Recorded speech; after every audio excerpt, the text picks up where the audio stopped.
அஸ்ஸலாமு அலைக்கும் வரஹ்மத்துல்லாஹி தஆலா வபரகாத்துஹு. ரமலானுடைய 2ஆம் 10 பாவ மன்னிப்புடைய பத்தின் இறுதியில் இருக்கிறோம். அல்லாஹ் நம்முடைய பாவங்கள் எல்லாத்தையுமே மன்னிக்கணும். அதற்கு சூஃபியாக்கள் 2 ஷார்ட் வழி சொல்கிறாங்க.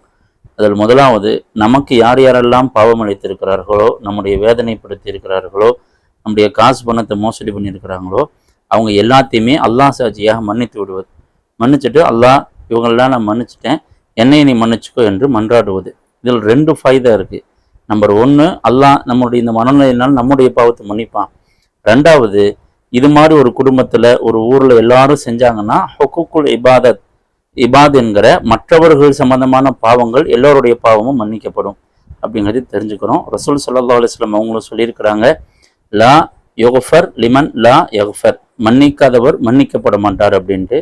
எனவே நாம் அனைவரையும் மன்னிப்போம், அல்லாஹ்வுடைய மன்னிப்பை பெறுவோம். 2வது ஷார்ட் ஃபார்ம் அடுத்தது நம்ம சொல்கிறோம், அதையும் பாருங்கள்.